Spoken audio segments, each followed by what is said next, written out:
Hey, we're back. Oh God, I've been listening to too much Behind the Bastards because And we're back. they just as we're recording this, because we're a little ahead, they just did a two-parter on Robert Maxwell, and it's hilarious. And I've been catching up. That's their most current episode as of now, but I was like several episodes behind. And another recent one that they had was on the court at Versailles. They did that because where we're at politically, I'm not going to get into it, but they brought up what things were like at Versailles, and That was great. some parallels, but some not parallels. That was hilarious too. But yeah, every time they come back from a break, Robert's like, and we're back. So I think I just been listening to too much that I've been caught up in it. Anyway, today on Storytelling on the Plains, I spoke last week about shifting our focus to some people, which I'm very happy about this episode and how it turned out.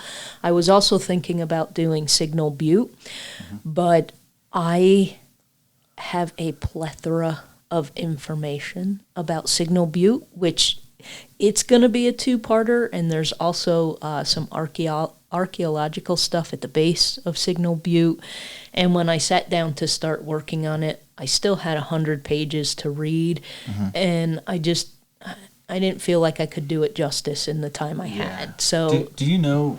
Can we get a hold of who owns that land? Because, like you said, that's on private land now. You can't go out there anymore. I'm trying. I do know who it is, and I forget who it is right now. Okay. But yeah, it is on private land, and I knew you couldn't get out there. Yeah, so, yeah. You literally have to know them and have them take you out there. And the owners, from what I understand from when I worked at the Star Herald, they're a little gun shy about letting people out there because they want it preserved, and which is completely understandable. Yeah, and that's very respectful. And I hope anyone who's listening won't go out trying to look for places that we talk about that are not on public land. Yeah, because people don't take that kindly out here, folks. You will get shot, and the cops will laugh at you. Yeah, yep.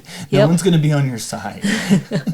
And I can't remember the name of the road, but there is a dirt road, and if you walked from the dirt road you can see it from the dirt road, and if you walk there, it's like... Because it's a butte. Yeah. I mean, you can see it well off the road. Yes, I mean, it's not like it's like a rock. So if you wanted to drive down that dirt road and take a picture, have at it. Yeah, you can take a picture. But other than that, you're not allowed to climb on it or anything, which kind of sucks because I would love to climb it and just take in the views and be as respectful as I can. But I also understand the folks that own it don't want a lot of people out there. Well, and the problem is you've got rapid erosion through walking. I mean, if you even have one trail that you can have up there, you can turn it into a well-formed canyon, after so many times, because this is all soft sand, all soft dirt. I mean, you can easily pound that bluff down into nothing if you have enough people getting into it. So yeah, so I get it. Let's preserve it as long as we can, given our geography and what everything is made up of here. Yeah, because it naturally, I mean, if you look at Chimney Rock as a great example, natural wind erosion is going to erode that down. I think they don't actually give it a whole lot long, at least in the spans of time. I mean, it's long to us. It's longer than it, by the time our lives are done, it'll still be there, but it'll be, that much more. Much more eroded down. So. Yeah, it might not even be a chimney by the time I die. If you look at the old pictures from like 150 years ago, it's significantly shorter than it used to be. And it sticks out in the plain, so the wind hits it every time it comes through. Yep. And acid rain, acid rain's not a huge thing, but it is still happens, and our environment and everything contributes to it, so yeah. So I am working on that. We'll get to it. And just give me some time to get to it. I didn't realize I had that much reading left to do, and I was like, I don't I don't want to half-ass anything that I do here. I want to have the best info I can at the point in time that we do something. And yes, I do kick myself if we do an episode and then I find something new out later. But I also have to sit in the realization that I can only learn so much.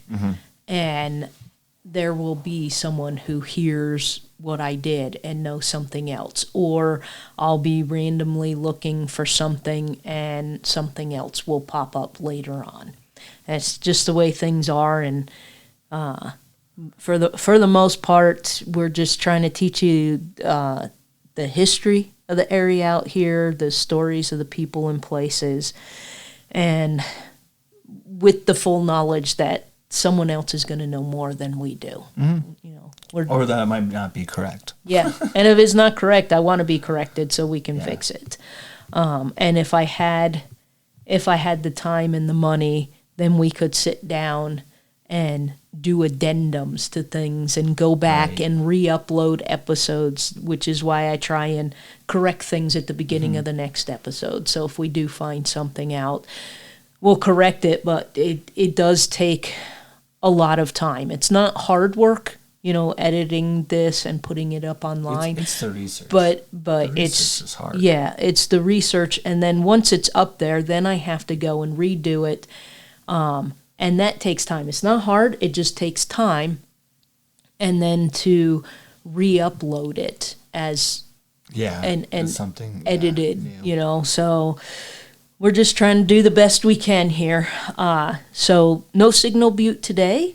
But today on Storytelling on the Plains, we're going to talk about Idah McComsey, who was an early resident of the whole area in Banner County, just south of Gearing. And I'm going to rely heavily on Estelle C. Laughlin's interview in Pioneer Tales by A.B. Wood, which was done about 1936 with Idah, as that is the best source material that's out there. And everything else that I found about Idah is from that very, very long interview. Yeah. So I'm going back to the original source material and quoting from that rather than, so-and-so read, this very long interview and I'm going to reword it and then I come along and reword it again. I'm just going back to the source that's the main bit of information. And for those of you that don't know, A.B. Wood was the publisher. Yeah, he was the publisher of the Gearing Courier.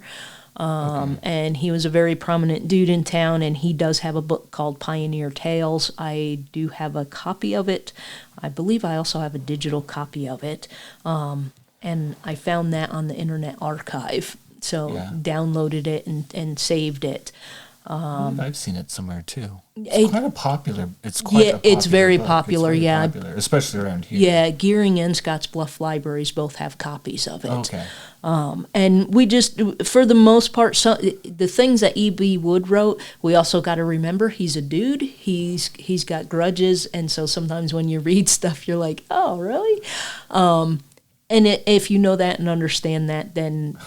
Some things make sense that normally might not make sense, but we're all like that. I mean, this whole podcast is things that I find cool. So if you're like, hey, Irene, how come you haven't done X? Well, because that's stupid. I don't care if anybody knows that. But pretty much everything for me is, oh my God, that's cool. I need to do an episode on that. So in that sense, I'm biased. But then I try to present you the facts that are out there. Also, some of the news articles that I came across spelled Idah's name I-D-A. I spell it I-D-A-H because that is what is on her tombstone. Okay. I actually thought, first I looked at it, it's like Idaho. Idah. Yeah. And her interview as well as I-D-A-H. So I'm presuming that they got her headstone right. We're not going down any conspiracy theory like Elvis Presley. Oh, his middle name's spelled wrong. That means he's not dead. No, so whatever.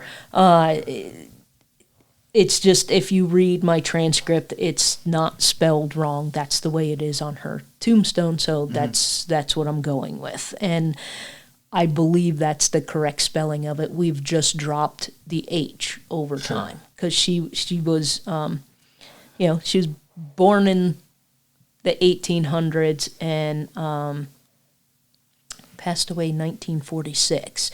So a lot of things that we used to spell one way, we don't anymore. And I go back to the famous Dan Quayle.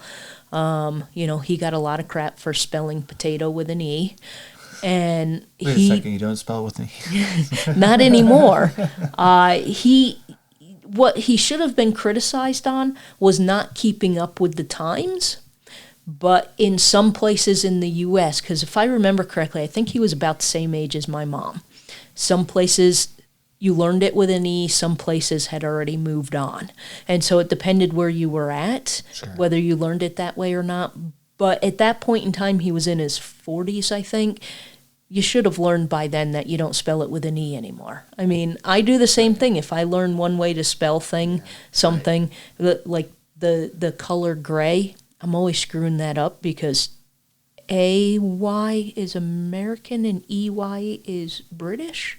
And I always screw up which one to use, but I try to get that right. I will literally stop and look it up every single time because it won't stick in my head which way it goes. See, and I'm done with that because I always assumed it was past and present tense kind of thing. Oh, like no. Something is gray, something was gray. Oh, that's what I always assumed. So if it was in the past tense, it was with an E. If it's in the, present tense, it's an E. Even though that really probably doesn't make sense, but. But you know what? We should maybe start a new grammar trend now. You don't want to do that with a dyslexic. Yeah. But you're going to be in trouble. Before the internet came about, making that mistake, I would be criticized for, because you're an American, you should know the right way to spell it. But now that we all read a variety of news sources, they do things differently, spell things differently. Well, we're still getting over that with Turkey.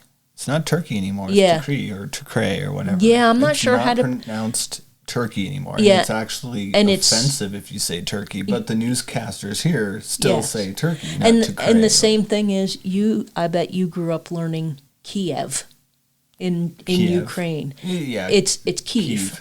Yeah. Kyiv. That one I did kind of know, but I think the Russians weren't too harsh about that because... they rename things all the time. Yeah. So in any revolution they rename something. So it depends on who won. Whatever. Half the things was named after Stalin. I don't think they're really going to care. Yeah. It's what Stalin is it? Something or Lenin something. Yeah. Yeah. So I'm assuming IDAH is the right way to spell Idah's name. Regardless, if you're doing research on Idah McComsey, this interview is in Pioneer Tales, so you can easily go find it and look it up and read it. It doesn't matter if you have the H or not the H. It's just another English thing that changes over time.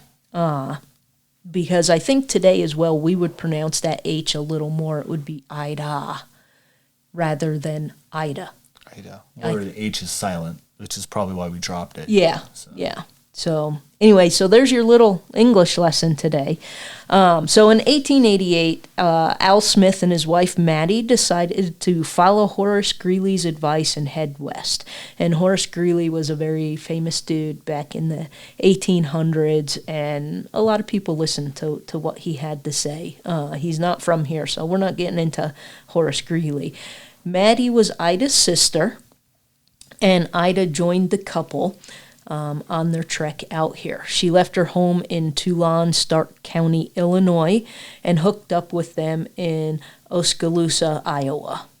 They loaded up everything they had, including all their household furnishings and farm equipment, onto an emigrant train on the Union Pacific Railroad and headed toward Kimball. So I noticed two things about this right away. Was they kind of had to have a little bit of money if you're packing everything up and putting it on a train, because I have moved many times in my life and it is expensive. Especially to hire a mover. Yes. If you move more than 500 miles from your home, you can claim those moving expenses on your taxes. You don't get it all back, but you get something back that helps. I wish I would have known that earlier. Although I don't think I did 500. Is it from here to Sioux Falls 500? I don't know if it was quite 500. Yeah, I'm not sure. Not quite. But see, every time my move has been like halfway across the country. So yeah, well, from here to Omaha, I thought that's 700 something. I don't know. I have to check that one out. Yeah. It's too late now. I can tell you, I agree with you, though. It's incredibly expensive for us to move. It cost us about $3,000. Yep, I was going to say my move halfway across the country was always between 5 and 7. Yeah. And it's not cheap, and we always went into debt, and we were thankful at tax time to get that debt wiped out, because we almost always moved in December, with 2 exceptions. We moved in July, but you're still in that debt until tax time the following year. Yeah. So it's not like you just got to juggle some bills and you got that cost covered. Mm-hmm. And maybe if they had a house back there, they sold the house and that helped to cover the cost, but they're also buying homesteads. Mm-hmm. So it's not an easy thing to do. So that was the first thing that I noticed, because I've moved a lot and I understand that expense. But you can also see the impact that the trains are already having in 1888. In the past, when you traveled over the trails, you went in wagons, and you took what fit in your wagon. And a lot of times the wagons became too heavy and it was too much, and people started just chucking stuff out. And there are stories all over the place. It's usually once people got into Wyoming where you started seeing a great uptick in people getting rid of stuff. And you didn't really, so to speak, have to worry about that now that you have the train, because it just goes on the train. And, if you're like, oh, I want to take Grandma's cabinet with me. You can do it. You can do it. As long as you got the money. Yeah, yeah. And that's a significant impact that I think a lot of people don't think about. They're just like, oh, yeah, people stopped using the trail because we had the train. But then you don't think about the immigrants that still continued to come out on the trains. Mm-hmm. And they were literally able to pack up their stuff and bring it out here, mm-hmm. and then just unpack it like we would do today. It's also the thing where, when I hear people, if you don't like it, leave. It is incredibly expensive to move just within the United States. Then you have the added expense of going overseas, and then are you even allowed into the country and all the rules on top of it. It's not as easy. Do your research. Yeah. Well, I even tell people who want to go, even if you live in the United States and you just want to go from one state to another, do your research. Mm-hmm. Take a vacation there. Mm-hmm. Make sure you want to live there. Yep. Like, it's really important, because, most of the places I've been to are more places I've just ended up. They're not necessarily, like Sioux Falls is a great example. I didn't pick there. Mm-hmm. My friend was going there. There was no jobs, or wasn't a lot of jobs left in Rapid, but Sioux Falls was expanding, and it was job opportunity, and that was it. He had a home already, and he offered me a few months to crash at his place before I could get a house of myself. But like you said, that cut that expense and allowed me to move out there. Otherwise, I probably never would have. Mm-hmm. But as far as picking it, no, I just and I ended up there for 10 years. And a lot of these people, when they bought their homesteads, mm-hmm. it's just like, here's your plot of land, go live on it. Yeah, and it's the same thing. Can you imagine, like, oh, I get my own plot and it's near Scottsbluff, Nebraska? Yeah. Oh, well, how bad can it be? Yeah. Just wait till you get out here. It can't be that bad. Yeah. The little thing, the little brochure says it may be a little windy. Yeah. Like, I can deal with that. I have that conversation with my nephew the last time I went. He was talking about, I usually now, if I'm talking to him on the phone and I go outside, I'm like, oh, hang on a second. And he can hear me go to the mailbox and back. And he's like, what is that? I'm like, oh, it's just the wind. What? And I'm like, yeah, it's all the time. It's all the time. Or I might be, checking out at the grocery store, and he calls, and I'll be like, all right, dude, you're going to check out with me. And then I'll walk outside, and he knows the moment I leave the grocery store, because Yeah. And I can't talk because he can't hear anything. So it's a little bit more wind than most people are used to out here.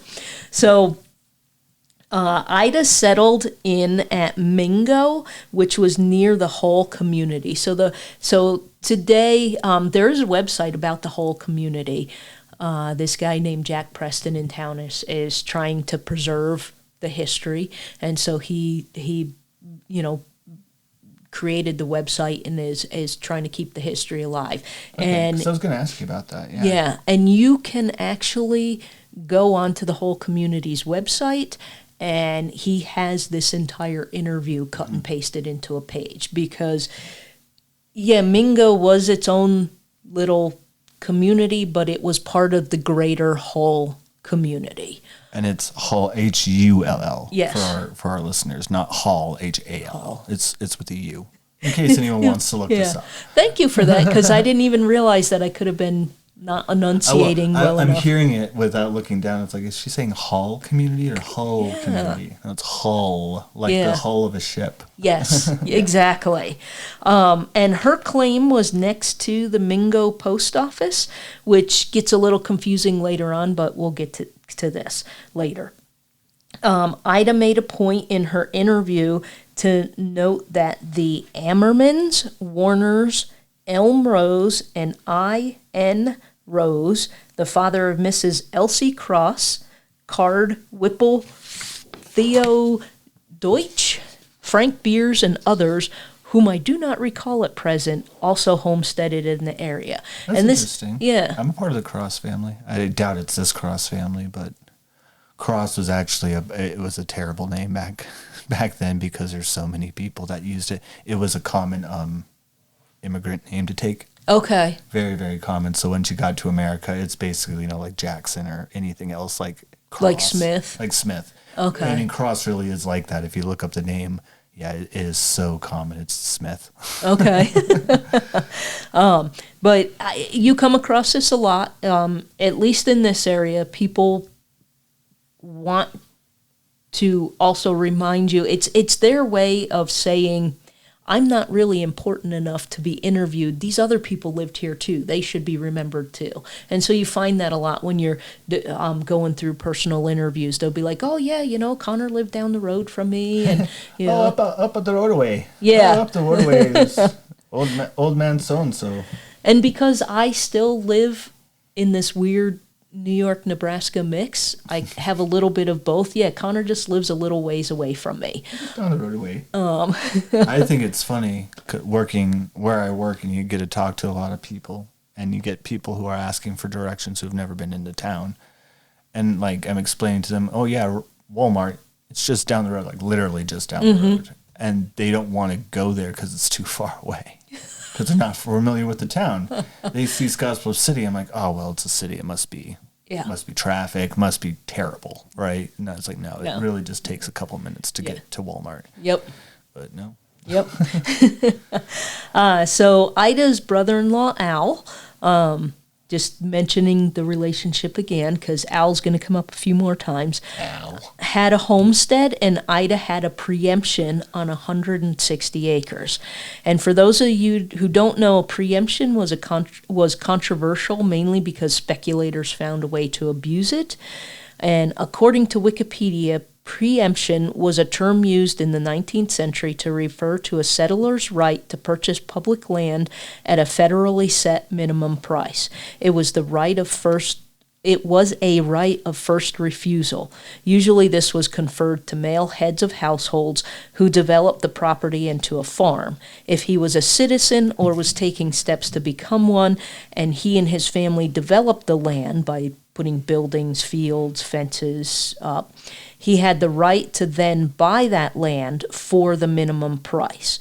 Land was otherwise sold through auction, typically at a price set too high for these settlers, and preemption is similar to squatters' rights and mining claims. Yeah. So she didn't... Kind of where you get the whole half of the problem with the cattle wars down in New Mexico and the range wars out in Wyoming was kind of along this idea of preemption. It's it was never a good thing. And of course, once again, the natives are just what? Yeah, yeah. They're like, what are you talking about? And where do we come in on this preemption bullshit? Yeah. Yeah. So Al, being a man, didn't have a problem buying a homestead. Ida's only option was a preemption. And like Wikipedia said, I read a little bit into preemptions. That really was her only option as a single woman coming out here to get a piece. Yeah, you come out and squat. Yeah, and that's what she did. So yeah, I'm sorry. I was just they're I don't know how I feel about squatters. You know, because I mean, you being from New York, you probably know more than I do the problem of squatting out in a place like New York. I mean, it's causing havoc, especially inside New York City. Mm-hmm.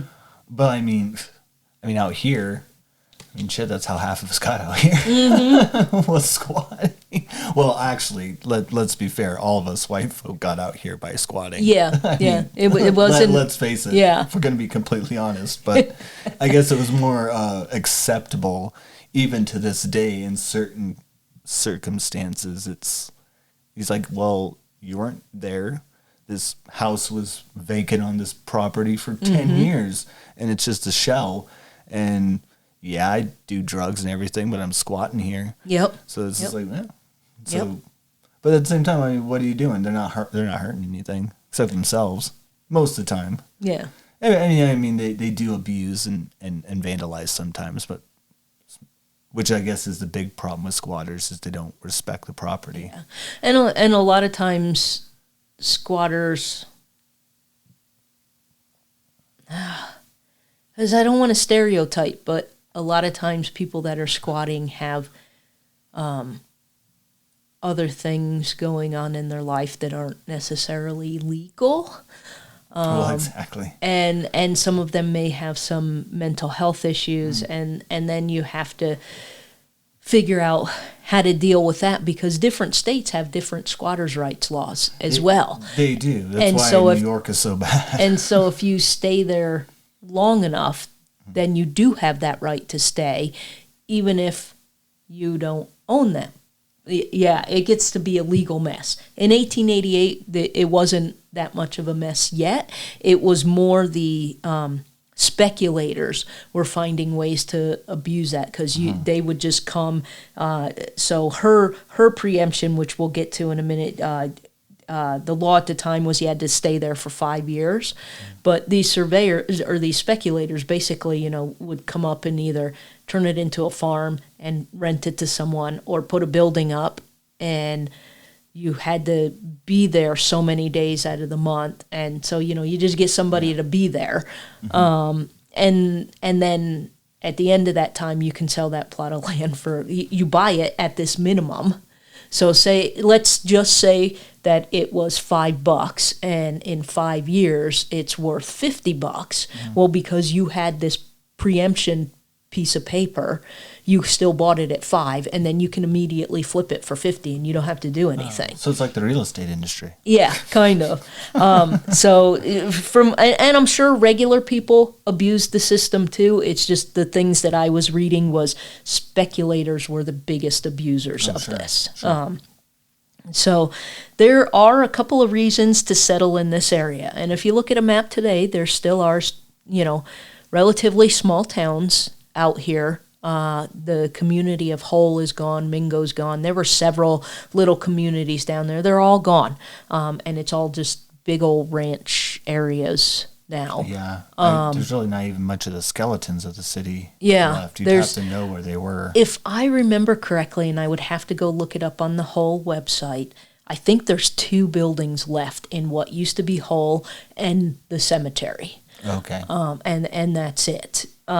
So if you went out in that area today and look at it, it's very easy to imagine what Ida was looking at because not a lot has really changed. You'll probably see some communication wires, telephone wires, but other than that, it is pretty much how it was then.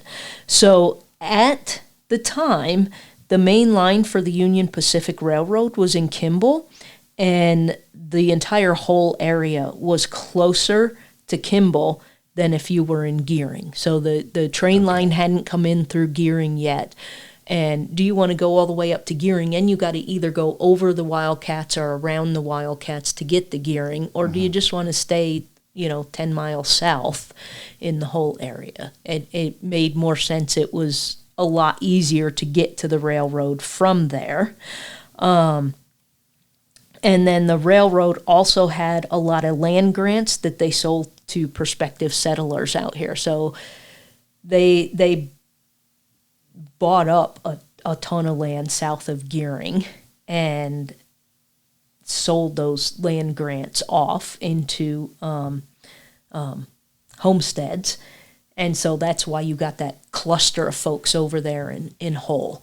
It just happened that, this is 1888, so by the time you get to the late 20s, early 30s, more people are moving into Gearing, and then you've got cars, and it was more accessible and easier because Gearing also then got the railroad. So now you're kind of cut off on both ends between Kimball and Gearing. And if you just move up closer to Gearing, you don't have to worry about a lot of things. And that's basically what happened. I've only had a few conversations with Jack Preston, and he basically said that's pretty much what happened, is people moved into town, and then they eventually sold up what they had. Well, and at least from what I see now, and again, this is just kind of an observation, not a fact or anything, but it seems that education seems to play the biggest role in that as far as schools and where they send their children. I mean, you're seeing that kind of out in Harrison right now. They're kind of doing a school shift where they're merging their school into their high schools and doing all that. But that's creating a big shift amongst the whole county, and so some people don't like it. Some people aren't going to live there no more. Some people are moving. And there's other politics into it. But I can easily see that being a big thing if you live in a small town, but the teacher is still one teacher, and that teacher has one school, and that school has to be relatively accessible to everybody. It's not easy for anybody. So that's when all the bigger towns start to get together.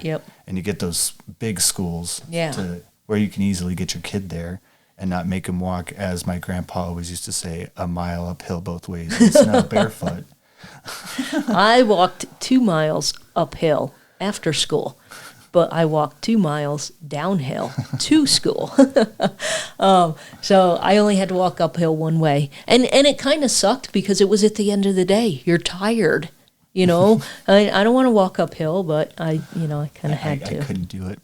I was in a rural school, and I lived here in town, so it's like 15 minutes away. There's no walking. But when I got into high school, I walked a lot, actually. Yeah. Even when I got a driver's license, I walked a lot because it was just enjoyable to walk. So people know I'm from New York. I grew up in the Hudson Valley. We did not have public transportation. My town still has 2 buses. That's it, and they're small buses. It's not proper public transportation, but I walked everywhere. I did not get my license until I was 20 years old, and I lived in Lincoln, and I needed a car. Because you have to. Because you needed it, yeah. But to be fair, we only got our public transportation system in Scottsbluff, 4 or 5 years ago? Not that long ago. Yeah, let's see. None when I was a kid. Public bus system. I left the Star Herald in 2019, and I think they had just started it, and they've expanded it a little bit since then. It's really neat. I'm actually quite glad that they have it, especially for the bad weather. Yeah. I mean, I'll use it. Yeah, I would too. Definitely, I'll use it.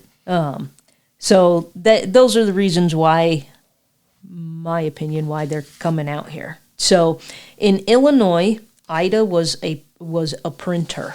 That was her trade. And according to an article in the Star Herald, when the Centropolis World newspaper began publishing in the bustling Banner County community of Centropolis, which is now Harrisburg, thank goodness, Idah went to work there in the print shop. Centropolis. That sounds like off of a comic book. Yeah, so here in Centropolis.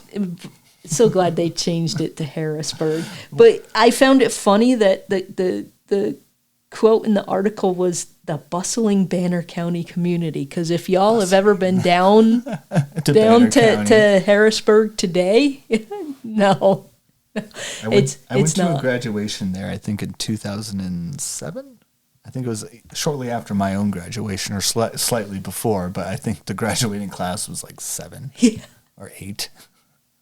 Yeah, I've come across people that are like, there were, because I'll mention there were 360 kids in my graduating class, and we always took that as a source of pride because we started the year with 365 and 360 graduated. So I thought that was pretty cool. And then, someone out here will tell me, we didn't even have that many in our school. I'm like, what? Well, that was and that was school, yeah. K through 12, and it was very common out here. And I don't mean to knock Harrisburg, but it's not bustling anymore. The worst they had was, what was it, a year or so ago, that scandal with the county clerk and some other dude, and they were doing naughty things in the building. After, really? Yeah. I never heard of this. Oh, look it up on... Juicy piece of Centropolis gossip? Yes. Oh, this would have totally made that paper. Oh, yeah. And it was... Centropolis Inquirer. It was caught on video, and there was some adultery. Yeah. It was, yeah. Anyway, but that's... Banner County, man, it's bustling. It's yeah, bustling. So I'm also going to let Idah explain a little bit more about homesteading and preemptions as she understood them at the time. To explain about homesteading and the preemptions, to homestead a piece of land, the settler had to live on it 5 years, cultivating part of it and making some improvements in a way of buildings before he could receive patent to it from the government. I forgot to fix that typo. I went through because if you go to the whole community website and you read this, there are typos in there, and I tried to fix all of them. I believe Jack typed it up himself from the book. He may have scanned it in, and I don't know if you've ever scanned in books and made it OCR readable. It sometimes screws up words, and I thought I got all of them, but I missed one. The settler might be away from the land a part of the time in order to earn a living, but if he were absent more than 6 months, he ran the chance of losing his place. A preemption differed very little in conditions concerning cultivation and improvements, but one might live on the land 6 months and then pay the government $1.25 an acre for it. This gave the person the chance to later take a homestead if he desired. I lived 5 years in all on my piece of land, but spent part of this time working in job printing offices in Denver, returning to the homestead once each month to live up to the requirements of the government. Some people took their land by planting tree claims. This meant they had to plant and cultivate trees on a piece of land. Because of lack of moisture, not many of these trees lived, which you were just talking to me about the trees I'm going to be getting soon in my front yard. Yeah, there was really only one kind of tree that did well here, and those are the cottonwood trees. Okay. I shouldn't say it was the cottonwood trees and the pines, like the ponderosa pines, and those ones that make up Pine Ridge. But that's about it. And I did not buy either of those. Well, no one likes them now. Nobody wants a cottonwood tree in their backyard anymore. No, and this is my front yard, so yeah. No. There are more of these tree claims in central and eastern Nebraska than here in western Nebraska, although a few may be found in this locality as well. And if you remember our episodes on Dr. Fix, who's going to come up later, and we're going to talk more as well later on, and I believe it's in part 2, about what Idah did for a living when she left her plots of land to work elsewhere. But in our episodes on Dr. Fix, she had a tree claim in the Red Willow Canyon 7 miles east of Baird, and like Idah said, they happened out here, but to a far less degree than on the other end of the state, where there are far more trees and the land is more suitable. Basically, it's a swamp out east. Yeah. And this used to be a wetland, and it is a wetland out here, but like you said, I mean, it isn't a wetland in a lot of people's sense of what they think of wetlands are. Yeah. And they think of wetlands, they maybe think of Louisiana or think of swamplands and stuff like. It's not swamplands out here, and it's not exactly even marshlands. It is considered like technically it is, but it's not like, again, you have this picturesque version of what a marsh looks like, and you're not going to get that here. No, it is definitely more semi-arid here, but you do have those little wet areas, and you'll find you have big variety of birds when you get to those little marshy areas out here, but it's not widespread like you think of, like the Florida Everglades. It's not like that at all. Yep, and you have lots of rain here that comes by through storms, but you also have a lot of wind, and the rain has never been steady. Yeah. I mean, you really don't even have a season necessarily for rain ever, really. So when I moved out here, I thought we had moved into severe drought conditions, because the first time I watched the news, they were like, "Oh, and we got 1/10 of an inch of rain, yesterday," and it goes on, and I'm like, "Oh my God, did we move to a massively drought area?" Because I didn't know a lot about the geography of the area when I moved here, and then it was all the time. So I started looking stuff up and reading. I'm like, oh, that's how it is. Because back in New York, it's in full inches. We got 2 inches, 3 inches, 5 inches of rain, and out here it's literally measured in fractions of an inch. And so when people out in western Nebraska talk about, oh, we needed the rain, because it just doesn't out here. But yet Nebraska has one of the highest water reserves. In fact, ours is so high, we're looking to get it out, sell it to other states like Colorado, who's not doing too well. So we must be doing not too bad as far as weather and rain and everything. Please don't drain the Ogallala Aquifer. We need it. Lake McConaughey. You mean? No. Oh, you were talking Lake McConaughey. No. I'm just talking in general. Okay, no, I was thinking of the aquifer in general. I think they were talking about the Ogallala Aquifer is what they were talking about giving out, because McConaughey doesn't work that way. There's a big fight over it. I mean, I won't get into it. Nebraska doesn't. The people don't want to do it. Go to NPR. Yeah, they talk about it on NPR all the time. So also, I went and I looked it up, because I know Connor likes it when I look it up.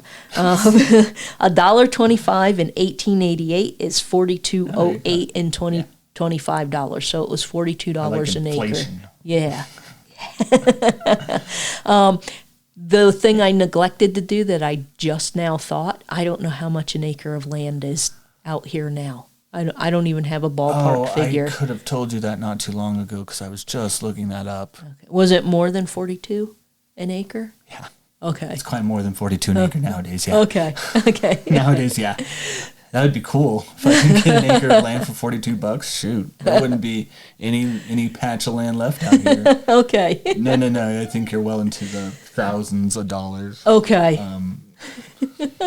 Okay. One of my questions is before anybody was out here, how the hell did you know where your property started to begin if you had an acre out in the middle of nowhere? There's no signs. It's like, I choose this hill, and from this hill is my house, and that's the corner of my acre. So I don't know. I'm going to start walking here. 1, 2, 3. Like how did you figure that out? I'm assuming there were some kind of surveyors. I don't know. I wondered. I think one of the the most fascinating thing that we did out here in the plains in general was fencing it off. And I always wondered, like, what did you do before barbed wire fencing was a thing? How did you know what was an acre? At least on the East Coast, you had stone fencing. Yeah. But I don't know how it was measured. Yeah, well, and out here, I imagine it was measured by barbed wire when barbed wire came around. Yeah, but before then, how did you know? Yeah, I don't think anyone did. I mean, they that's where you got a lot of the battles and the property battles and that kind of stuff that came around. But I don't know if anybody did. And was it exact? I know they had some surveyors that did the plots of lands along the railroad, but that was along the railroad. We're good today, 45 minutes from Kimball. So, and that's by car. You're a couple of days, I'm guessing, by horse.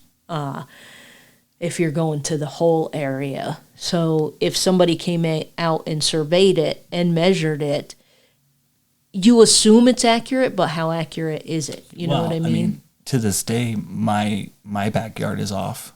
Mm-hmm. It's like off by, I think, a foot.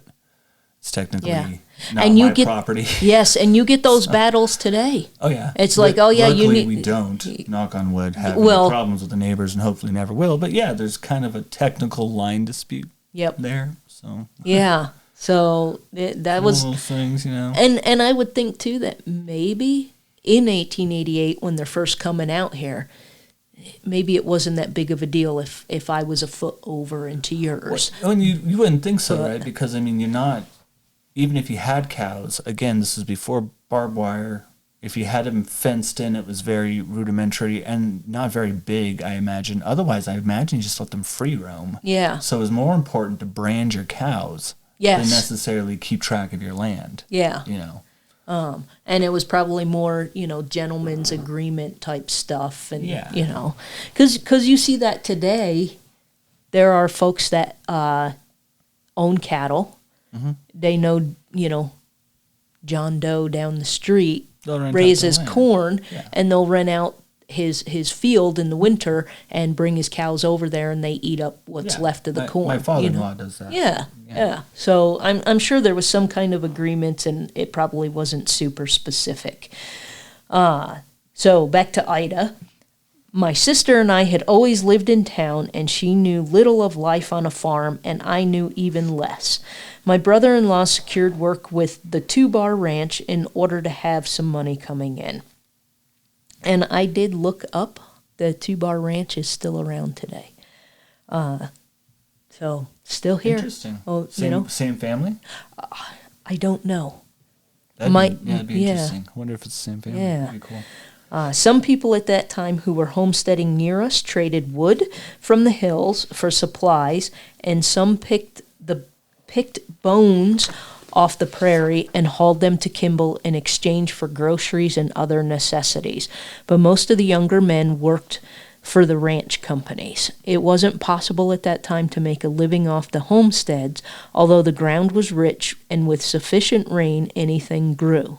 My brother Tom plowed up some land on my father's homestead the first spring after they came and planted it to brown beans, which netted 6 bushels of beans when threshed out.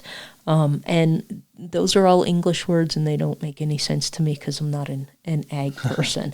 But well, threshed out means when they're off the vine. They're out of the pod. Okay. So you've completely taken everything but the beans, so you threshed them. Okay. So basically, what he's saying is when the beans are all basically done and processed and all you have is edible product, he had 6 bushels. 6 bushels. Okay. Which really, it isn't. That is not a lot. Okay. I mean, it really isn't a lot. That was going to be my next question is, I mean, you'd have to see the plot, I guess. For a family, it's all right. It's not bad. Okay. You're not going to live all winter off those beans because that's not enough. Okay, so it's... Even if you ration it, you're going to need more than 6 bushels of beans. So. Okay, so she had just said your homestead was not enough to make a living off of, and then you've just added that... You can't survive. Yeah, you can't really survive off of the food off your land yet. Okay. I mean, that is... Still to this day, a lot of people don't think about that back then. When they did this homesteading, it's like it was so hard. People think it's like, oh, what's so hard about it? You can grow tomatoes out here. Yeah, but how many tomatoes do you have to grow, can, and store while you're eating them in the summer and then preparing them for the winter? Mm-hmm. So you either cannot eat them at all in the summer and do nothing but pack them up for the winter. But even then, you have to have one hell of a harvest to survive all winter and then into the spring before your next harvest and without starving to death. Okay. 6 bushels, a bushel, is basically just one plant. Okay. So 1 plant of beans. So I like a bushel for me, what would that be? If you're lucky, 6-7 cans, 8-ounce cans of beans maybe. Oh, so it's not even enough for one person, yet alone the family. Yeah, well, that's 1 bushel. So you'd have a month's supply of beans maybe. Okay. Okay. To plant beans or sod corn One person would put a hole in the newly turned sod with one whack of an axe, and another following behind would drop the seeds in the hole to stomp it down with one heel. Okay, we didn't use an axe in my garden in New York growing up as a kid, but that's kind of how we planted. You know, mom would poke the holes, and I would come behind her, put the seed in there, and then cover it up. So that's pretty much what they did here. But see, that's another reason why I'm glad you're here, because I don't know enough about agriculture to know that she literally just said it's not enough to live on, and here's a good example. And I totally missed that she was giving a good example of this. So life wasn't easy out here, and it wasn't as easy as the old movies portray it. Life was tough and kind of sucked.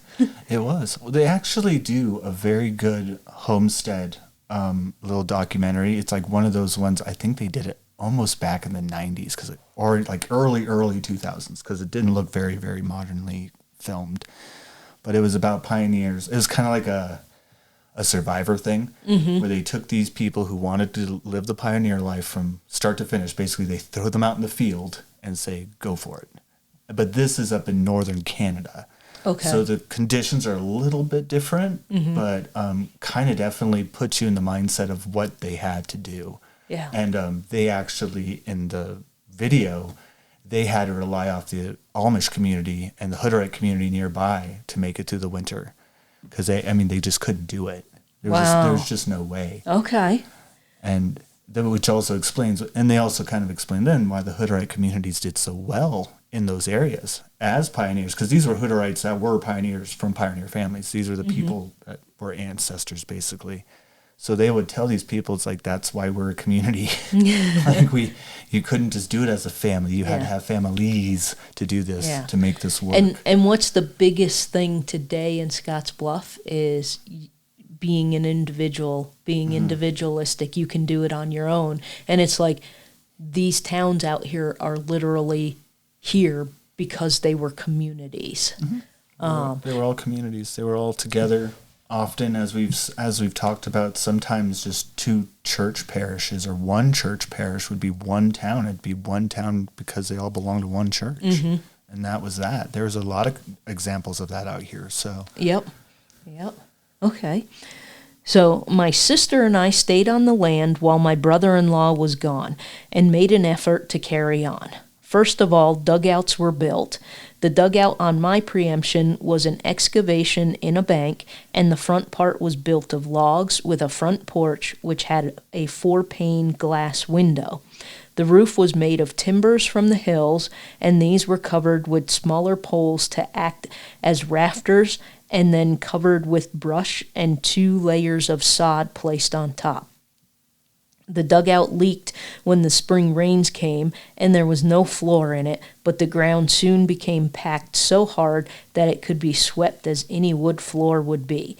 The entire dugout was only about 10 feet by 13 feet, as I recall. So, again, not even like proper house. Another thing people don't ever take into consideration, which is actually the first thing they did in that little documentary I was talking about, was digging an outhouse. That was the first thing they did. Yeah. And they were just explaining how awful that is, because you can't stop. Once you have one and it's all filled, you have to build another one. So you hear how a house keeps moving. You never just have one and it's like, oh, that'll last me the rest of my life. Like, no, you underestimate how much you poop. Not after those beans.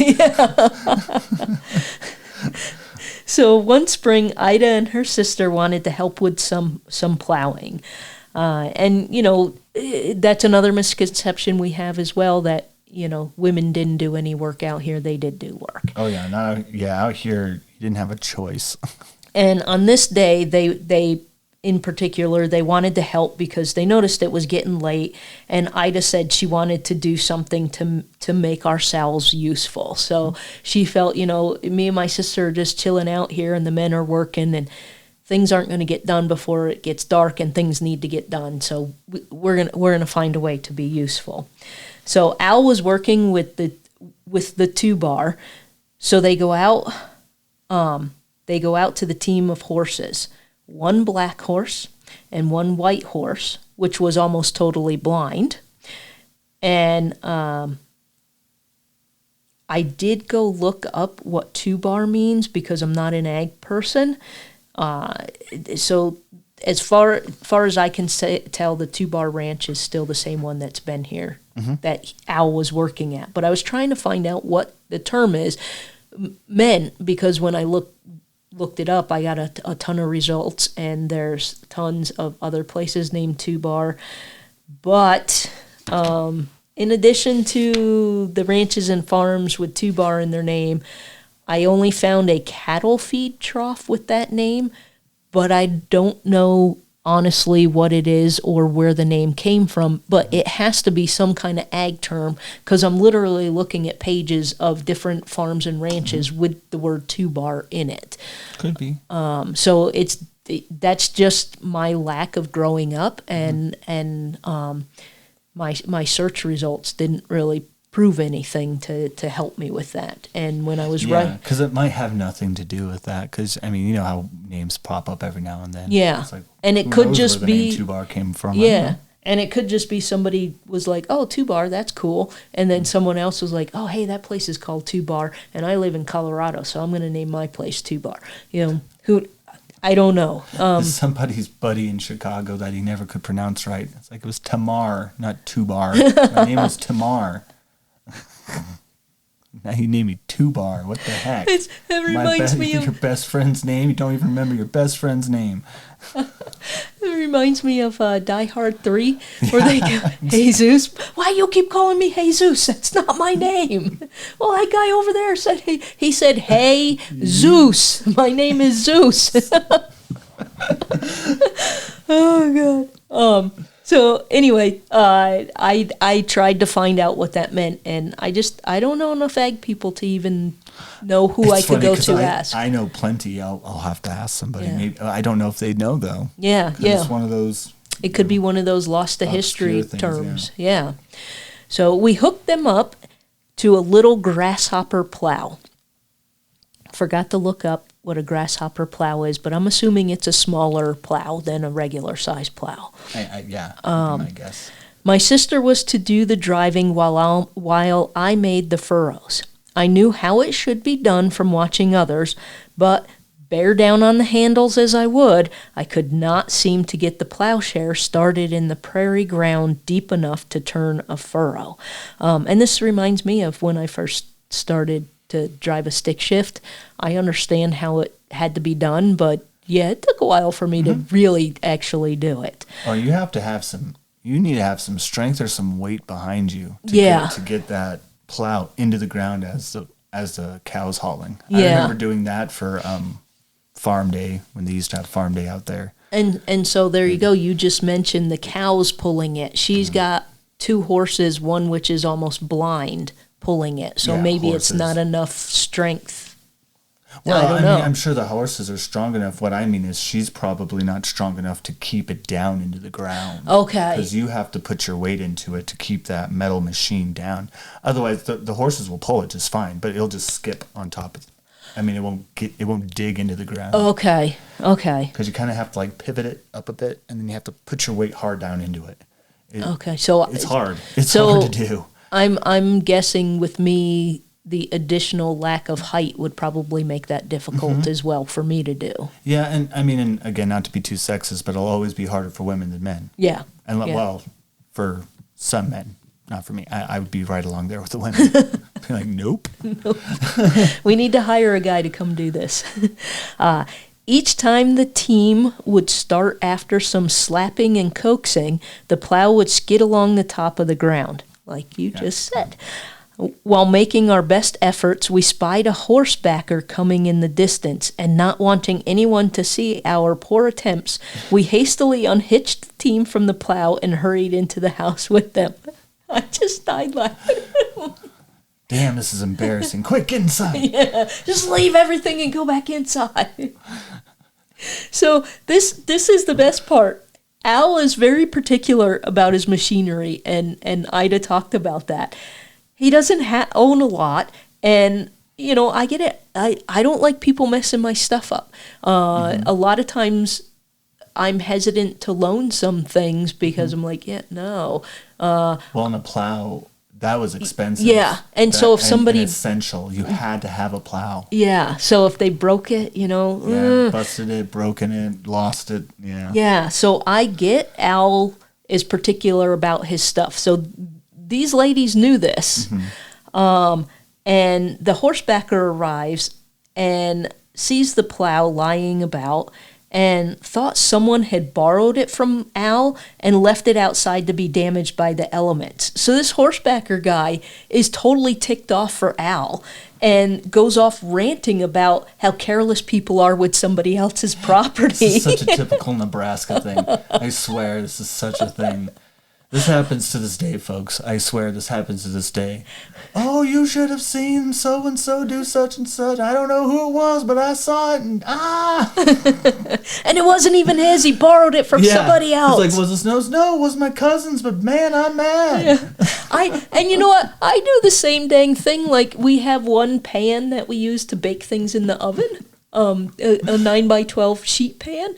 And Paul and Mikhail don't freaking clean it, and I'm constantly like, if you guys would just clean it when you use it, I don't have to spend an hour scrubbing it. And it's not their pan, it's my pan. So I get just out. Going off on a rant is such a Nebraska thing to do, and just tell anybody. They'll just go off, wander off, and tell anybody that will listen or won't listen. They'll just start talking. This happens all the time to me. I have random people do it to me at Walmart and Target, just talk to me about their problems. I'm like, who are you? Yeah. And I get the double dose of people know who I am because of the paper, and they'll do it. Oh my God, yes. Until you just mentioned that, I'm like, yes, that happens all the time out here. Run off and talk about how a plow that's not mine got banged up. Damn it. Yeah.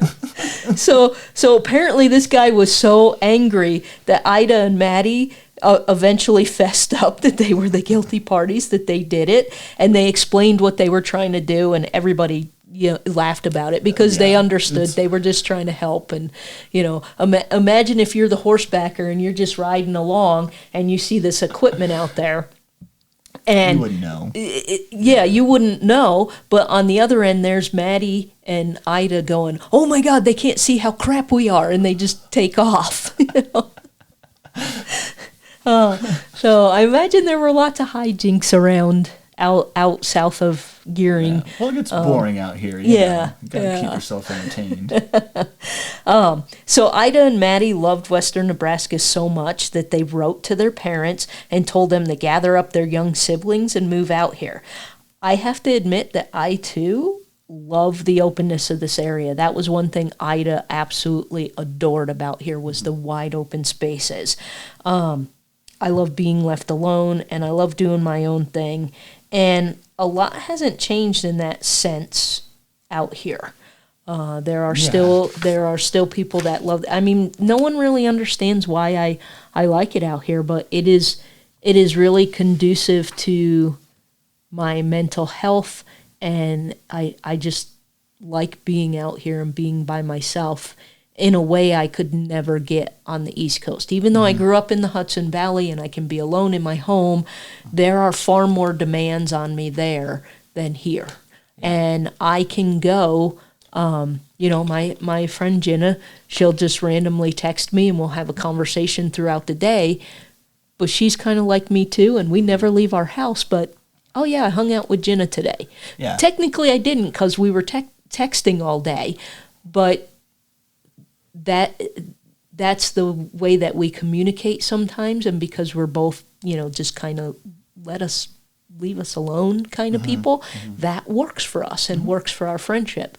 And so Ida found being out here in the wide open spaces, and yes, people will get into your business if you let them, but it's just the scenery, and it's so hard to explain if you don't come out here and give it a chance. Yeah, and we do have things to look at. I think like if you come to Nebraska and it's like, well, it sucks because you've only been to the middle part. Yeah. Even Omaha and Lincoln, to tell you the truth, doesn't have a lot of land scenery to see. It's pretty flat. You know, it doesn't have much to go and look at. Out here, it's way different. It's not flat like Oklahoma. It's rolling hills and very, very big bluffs and weird that just kind of jet out of the land. And yeah, they definitely do stuff to the imagination. Yeah, and I even see people, you know, like on the Nebraska subreddit that complain about, oh, I left Scottsbluff, it sucks, there's nothing to do there. And I'm like, there are things to do if you look, but it depends on what you like to do. Yeah, and if you are definitely more of a big city, go all the time person, you're not going to like it out here. And so, yeah, there are people that are born and raised here that don't like that at all. But I come from a much more bustling area. My husband's hometown had 250,000 people in it. It has more now. And we hated all of it. We moved here from Poughkeepsie, New York. That was my last trip to New York. I've lived in several places there, but even Poughkeepsie was too big, and it was just too much BS, too much demands on our time for constant stuff.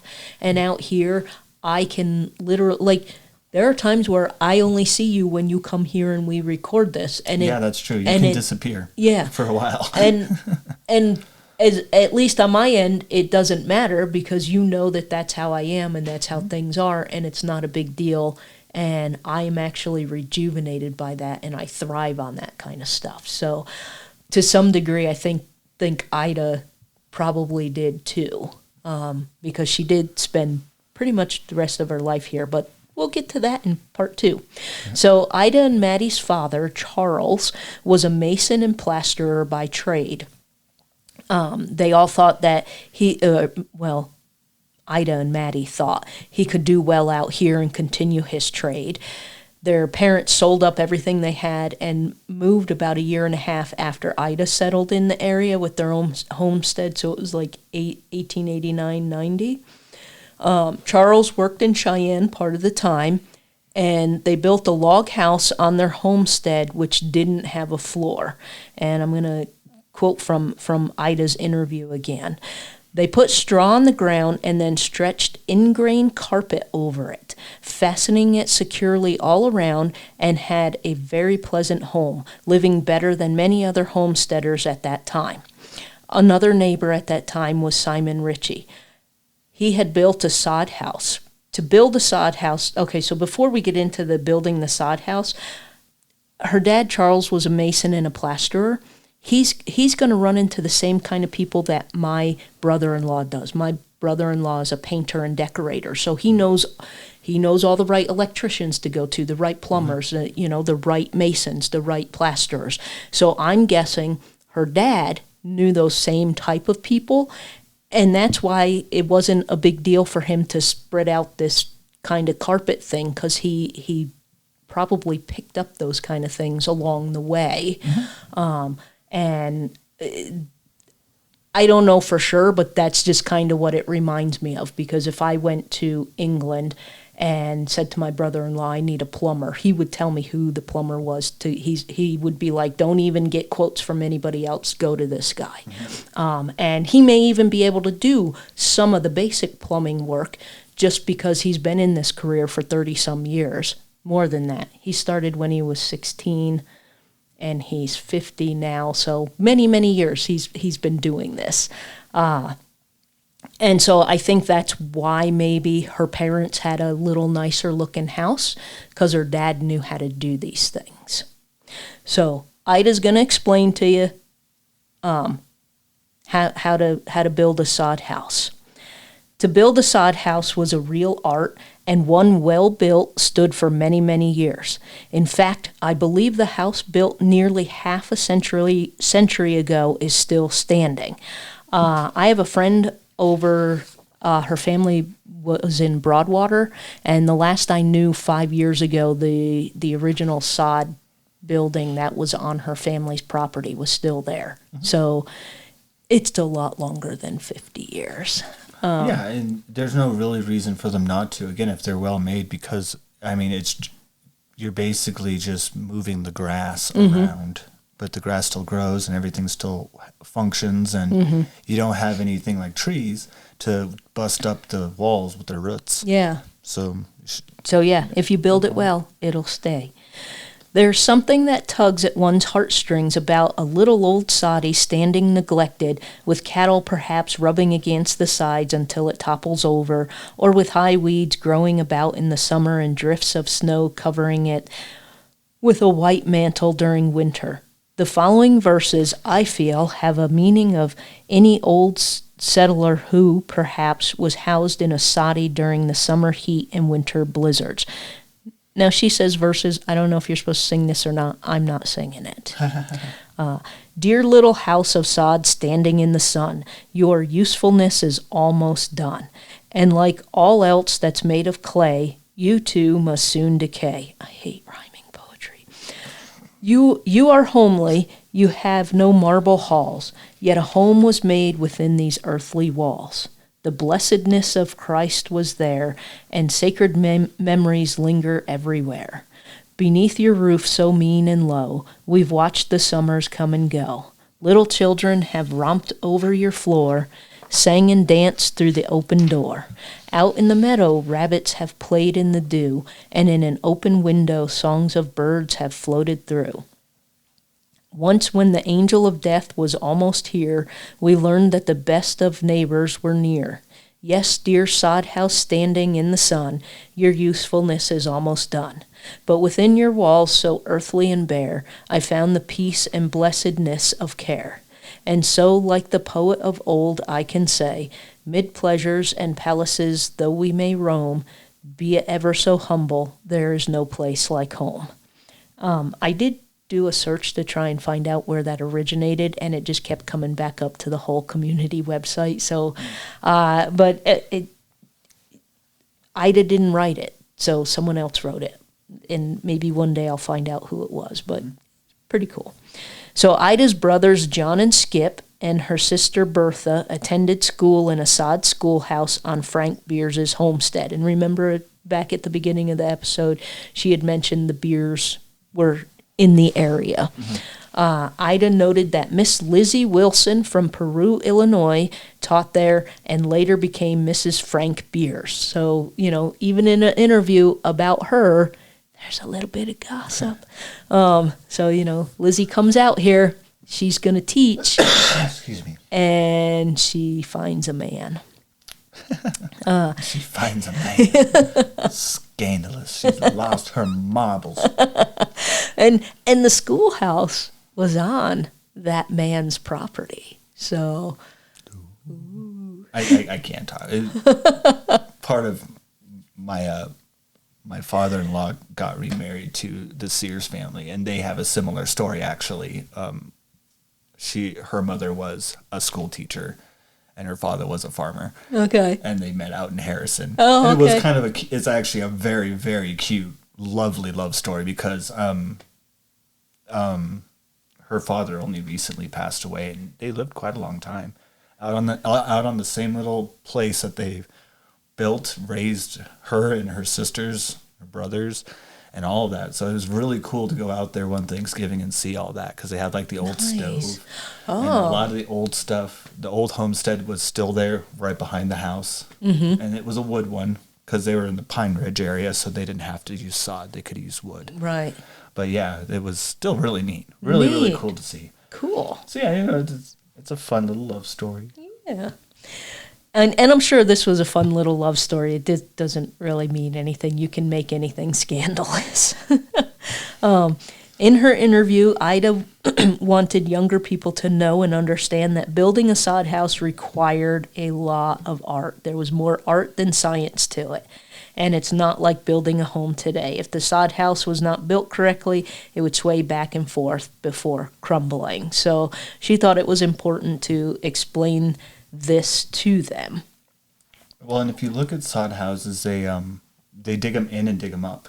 At least the ones I've seen, because they're not very high off the ground. They're not like the size of a man. Mm-hmm. You actually go kind of down into them. Yeah.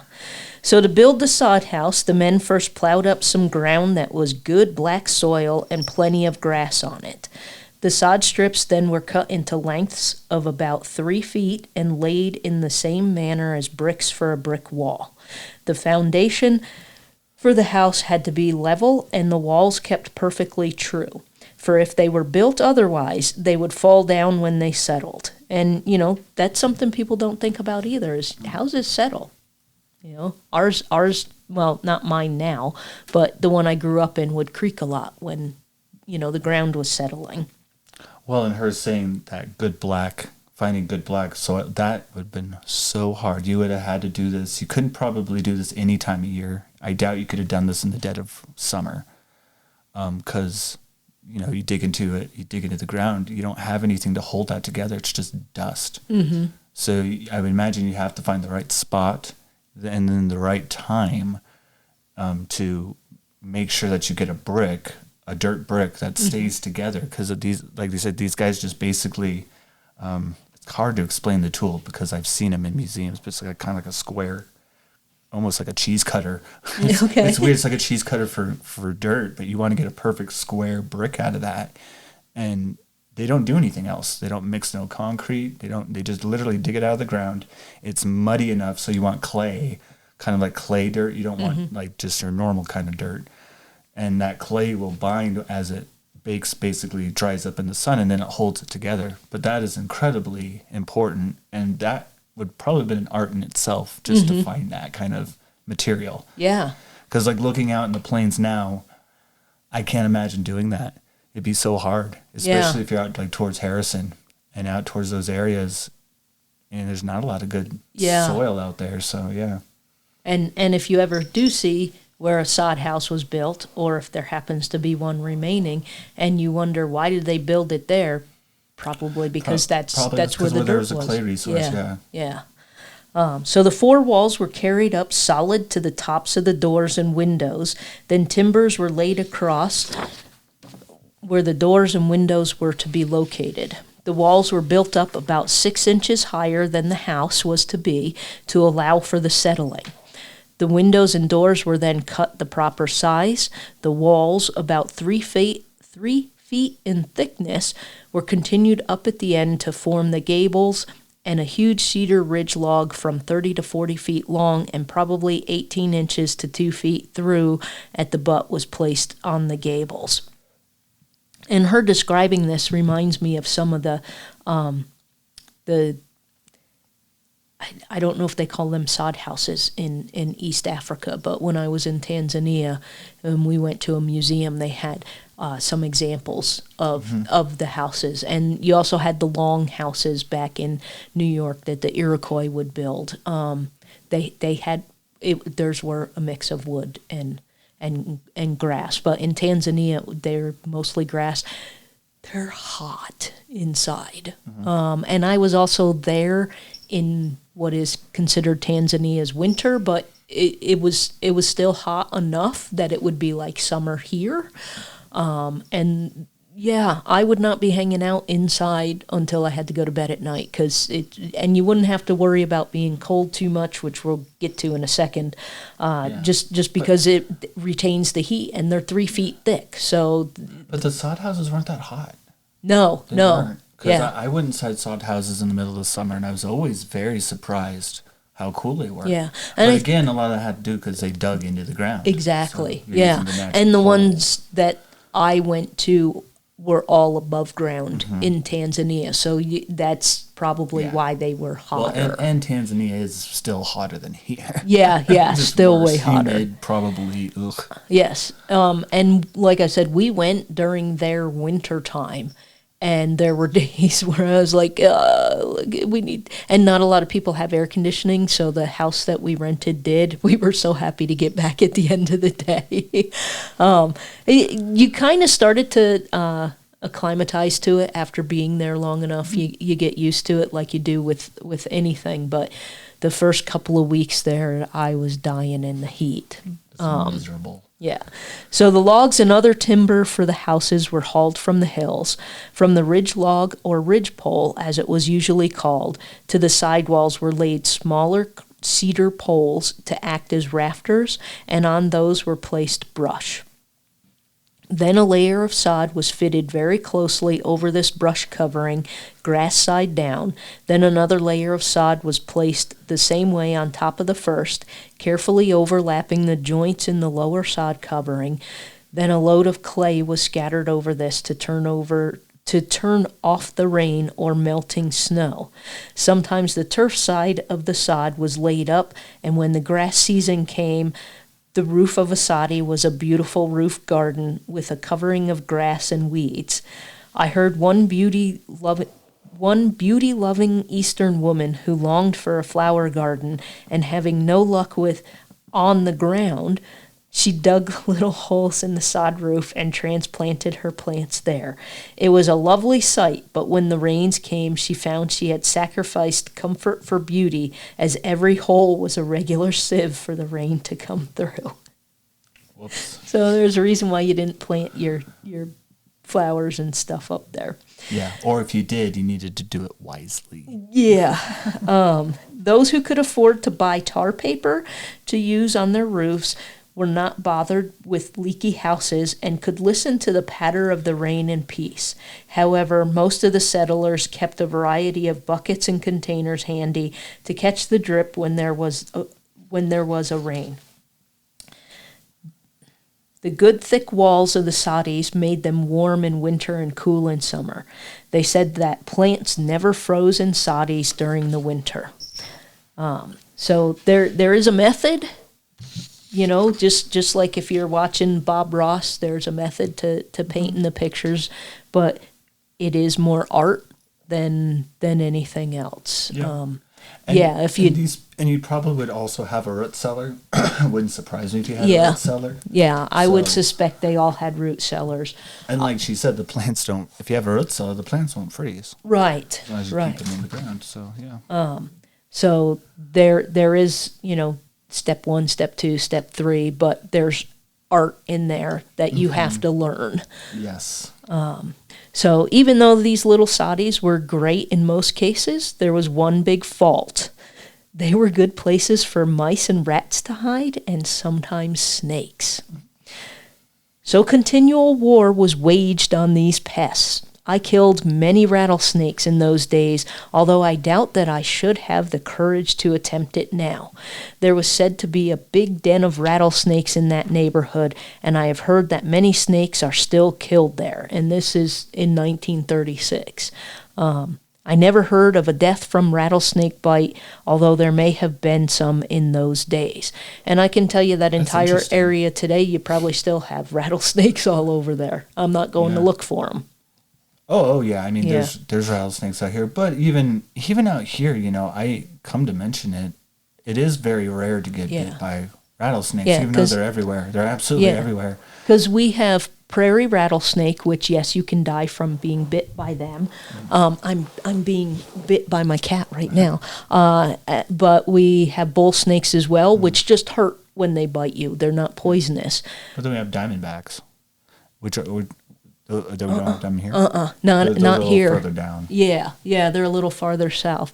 But in general, leave them alone, they leave you alone. They tend you can hear them, usually. Yeah. They're pretty good about vocalizing themselves. And I would imagine if you're getting it out of the roof of your soddy, you probably kind of know what you're doing so you don't get bitten. Bang out your boots. Yeah. Check that. Oh, I used to hate, it was more little critters. I don't want to put my foot in and then step down and have just crunched on a beetle.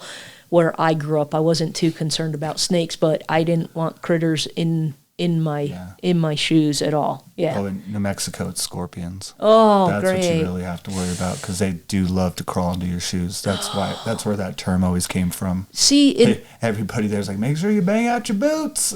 See, and now I live in 2025 that I know what a Rubbermaid bin is, and my shoes are going in there when they come off my feet because I don't want anything crawling in my shoes. If I lived out there, I don't even want to deal with that.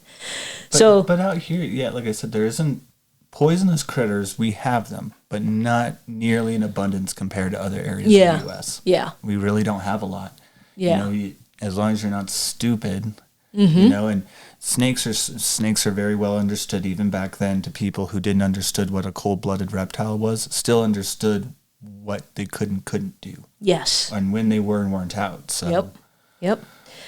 So to combat this problem, the walls inside the houses were plastered with sheeting, which is like she had explained, if you had a little bit more money.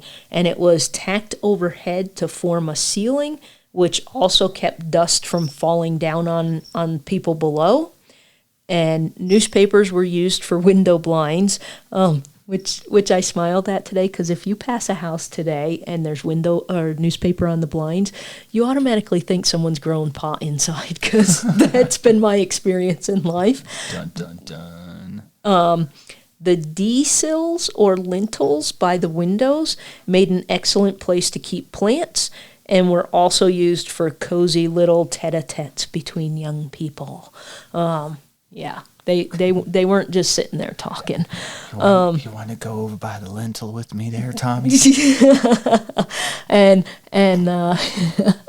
No, Becky, I want to go by the sills.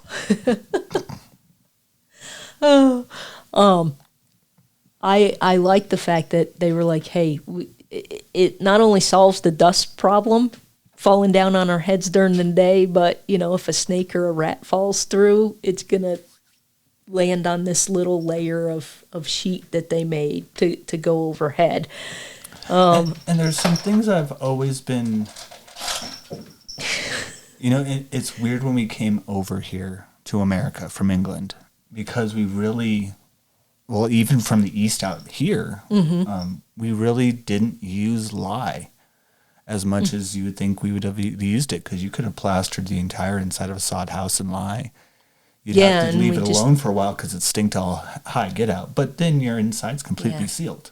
And they did that in Tudor times in England. Yeah. You have daub and wattle houses that's made with lye. And it's just, I mean, they made it by burning timber and basically mixing it with water. And that's all it really is. Yeah. I wonder if it wasn't cost effective to get it out here, and we didn't have enough timber. And we didn't have enough timber, so that'd probably be the big reason of it. But yeah. But like I said, there was plenty of use of it out east. But like you said, we just didn't really bring it out here. Yeah. So it's interesting. It's interesting the other alternatives that they came up with. Because nowadays, actually, you can have a sod house and you don't need to plaster it. You don't need to do anything. And they're really neat. They'd be the house of my future, because what they do is they basically make the same design as a sod house.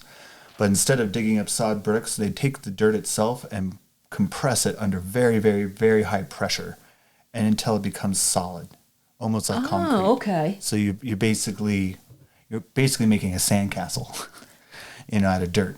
And you're pressing it so tightly together that it just becomes a solid wall. Okay. And there's really cool projects being made with this kind of technology, because the ability to do it is still fairly new because of the immense pressure. Right. And you know how to do it and everything. But no, it's really cool. Those are really neat buildings. That'd be neat. They look very much like Egyptian kind of buildings. Really? You know how they're all carved out of those big old monumental brick kind of things. That's what they remind me of. They're pretty cool. I'll have to look that up. So I absolutely love that while she was telling the story of how to make a sod house, she gets sidetracked a little bit. I mean, it's kind of related. You know, here's how you build your sod house, but make sure you also get those lintels right. Yeah. Young people. The young people want to talk out there. And, you know, anybody who's listened to us for any length of time know that we ramble on and get sidetracked a lot. But I love these kind of stories because you can find these little neat, interesting tidbits. I don't think I would have ever thought about the